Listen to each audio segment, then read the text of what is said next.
Hello dear viewers, Aryan tech চ্যানেলে আপনাকে স্বাগতম। ভিউয়ার্স, অন্নপূর্ণা যোজনায় যারা ইতিমধ্যে আবেদন জমা করেছেন কিন্তু এখনও পর্যন্ত টাকা পাননি বলে ভাবছেন যে টাকা কবে ঢুকবে, একই দিনে আবেদন করলাম কিন্তু কেউ টাকা পেয়েছে কিন্তু আমি টাকা পেলাম না কেন, নাকি আমার আবেদন বাতিল হয়ে গেছে, নানান প্রশ্ন কিন্তু মনে ঘুরপাক খাচ্ছে। মনে রাখবেন, যদি আপনার ফর্মটি ফিল আপের সময় ভুল না হয় তাহলে আপনি কিন্তু অবশ্যই টাকা পাবেন। সেই ভুলগুলি কি কি, যার জন্য ফর্ম বাতিল হতে পারে, আজকে এই ভিডিওতে আলোচনা করব। এবং যারা আগে থেকে লক্ষ্মীর ভাণ্ডারে টাকা পেতেন তাদের কিন্তু টাকা পেতে দেরি হতে পারে। কেন দেরি হবে তা এই ভিডিওটিতে আলোচনা করব। আপনারা ধৈর্য সহকারে দেখতে থাকুন। তো ভিউয়ার্স, আবেদনের সময় কি ভুল করলে আবেদন ক্যান্সেল বা বাতিল হতে পারে। তো ফর্মের 10 নং কলামে আপনারা দেখবেন, পরিবারের প্রধান এবং পরিবারের সকল প্রাপ্তবয়স্ক সদস্যের ব্যাংক অ্যাকাউন্টে নগদ অর্থ স্থানান্তরের জন্য।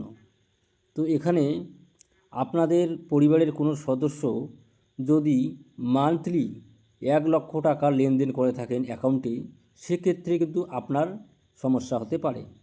এরপর বিভাগ 12-এর গ নং অপশনের 1 নং কলামে বলা হয়েছে বাড়ির ধরন। আপনার বাড়িতে কি 3 বা তার বেশি পাকা ঘর রয়েছে? যদি আপনারা হ্যাঁ করে থাকেন তাহলে কিন্তু আপনাদের টাকা ঢুকতে সমস্যা হতে পারে। এরপর বিভাগ 12-গ-এর 4 নং অপশনে বলা হয়েছে যে যানবাহন। আপনি পরিবারের কোনো সদস্য কি অবাণিজ্যিক মোটর চালিত 4 চাকার গাড়ি আছে? যদি আপনার পরিবারের কোনো সদস্যের 4 চাকার গাড়ি থাকে তাহলে কিন্তু আপনারা টাকা নাও পেতে পারেন। এরপর বিভাগ ক্ষেত্র ঘ-এর 3 নং অপশনে বলা হয়েছে কর্মসংস্থানের ধরন। তো এখানে আপনারা যদি সরকারি চাকরিজীবী হয়ে থাকেন তাহলে কিন্তু আপনারা টাকা পাবেন না। এরপরে বিভাগ ক্ষেত্র ঘ-এর 5 নং অপশনে বলা হয়েছে যে কোনো সদস্য কি কোনো সাংবিধানিক পদ, মন্ত্রী, সাংসদ, বিধায়ক, পৌর স্থানীয় সংস্থা এবং পঞ্চায়েত সংস্থার প্রাক্তন বা বর্তমান ধারক। যদি আপনারা এখানে হ্যাঁ করে থাকেন তাহলে কিন্তু আপনাদের সমস্যা হতে পারে।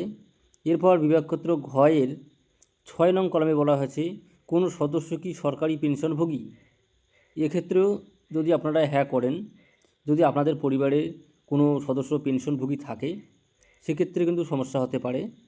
এবং এখানে বলা হয়েছে যিনি সরকারি পেনশনভোগী তার সদস্য নম্বর কত, সেটাও কিন্তু এখানে উল্লেখ করতে বলছি। তো এখানে কিন্তু ডাউট রয়েছে। এরপরে বিভাগ খ-এর 7 নং অপশনে বলা হয়েছে কোনো সদস্য কি জিএসটির অধীনে নিবন্ধিত আছেন। তো আপনাদের পরিবারের কোনো সদস্য যদি জিএসটি প্রদান করে থাকেন সেক্ষেত্রে হ্যাঁ করবেন, কিন্তু এক্ষেত্রে টাকা নাও পেতে পারেন।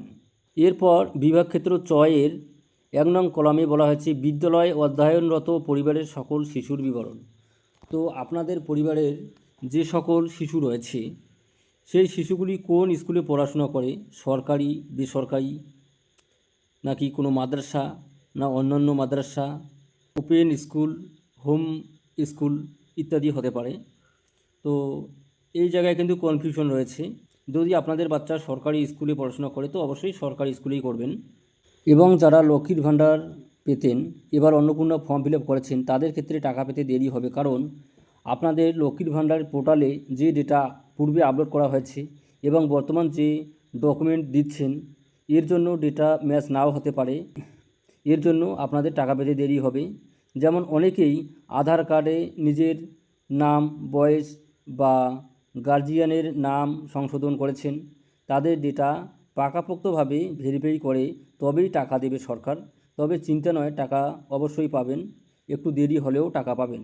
এবং যারা ফ্রেশ অ্যাপ্লিকেশন করবেন তাদের ডেটা আপলোডে কিন্তু কোনো সমস্যা হবে না, তারা কিন্তু খুব শীঘ্রই টাকা পাবেন। তো ভিউয়ার্স, ভিডিও ভালো লাগলে অবশ্যই আমার চ্যানেলটিকে সাবস্ক্রাইব করে রাখবেন এবং পরবর্তী ভিডিও পেতে অবশ্যই বেল আইকনটি বাজিয়ে রাখবেন। Thanks for watching my video.